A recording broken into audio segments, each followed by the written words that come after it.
Hey, good morning, friends. Good morning, all my flippers.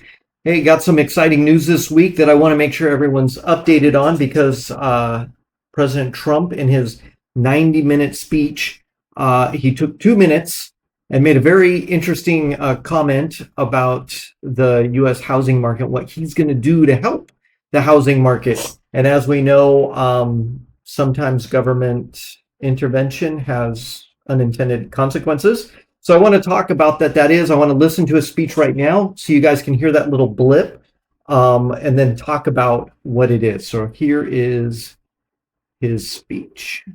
Today, I'm taking action to bring back this bedrock of the American dream. In recent years, Wall Street giants and institutional investment firms, many of you are here, many of you are good friends of mine, many of you are supporters. Sorry to do this, Joe, I'm so sorry. But you've driven up housing prices by purchasing hundreds of thousands of single-family homes, and it's been a great investment for them. Often as much as 10% of houses on the market. You know, the crazy thing is a person can't get depreciation on a house, but when a corporation buys it, they get depreciation. Okay, that's something we're going to have to think about too. I don't know if too many people think about that. You buy a corporation, they buy 500 houses, they buy hundreds of thousands, they buy 500 houses, they can take depreciation. A person sweats and works and buys one house, they can't. But homes are built for people, not for corporations, and America will not become a nation of renters. We're not going to do that. All right, so I just want to pause right there. So that was the main chunk of what he is formatting, and his executive order is signed. It's in the laws right now. But I want to point out what that really means. Does that mean that investors are just going to stop buying real estate? No, it doesn't. And what that order really does is I like a lot of the economic stuff that he's doing and pushing to improve the housing market, but I don't know that this makes a lot of differences and changes because what this is focusing on is the government-owned institutions, Fannie Mae, Freddie Mac, FHA, Ginnie Mae, all these organizations. What they're pausing is taking large groups of those properties and selling them to the big corporations, which they were doing. So that is what is being curbed. Now, does that make a huge dent in the real estate market? Probably not. And nor is it forcing them to get rid of their existing portfolios.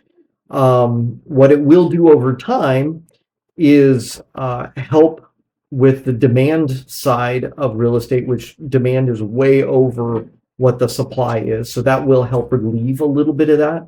It should increase the activity, get people a little bit more excited, at least normal people talking about, hey, there's these things so that we don't have to be renters, we can be owners. But it will starve now the rental side of the market, right? So it'll put pressure on rents. Now this is going to take a year or two to really start showing itself, probably in the numbers and in the the economics of how it's going to affect inflation. Rental is a huge portion of the inflation markers that they take. So that could push up inflation in the next few years. So we'll see. We'll see. And is it really going to curb the cost of housing, especially if interest rates come down? Interest rates are a much larger impactor on the price of real estate than will this. But it's good steps making forward, is showing commitment to help people buy. So hopefully it'll bring more buyers, especially first-time buyers, into the market. And again, it's going to be a help for flippers. Don't even worry about this. If you hear this, there might be some fear mongers. Oh, it's going to flood the market with, houses, and it's going to drive prices down. That in no way is that going to happen. These REITs and these rental portfolios are performing very well for these investors, and they're not going to just liquidate them, nor does this executive order make them.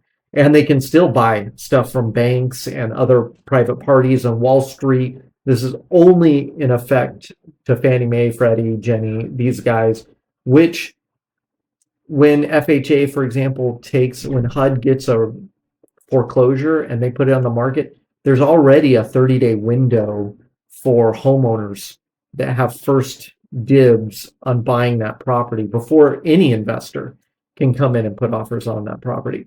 So there's a lot of these things that are already in place. So how much does this really change things? Probably not a whole lot, but it sounds good and it's a good soundbite and it should get people excited to start buying again. So that's the market. Things are still looking really good for us fix and flippers out there. So keep going forward, and we'll see you on the next one.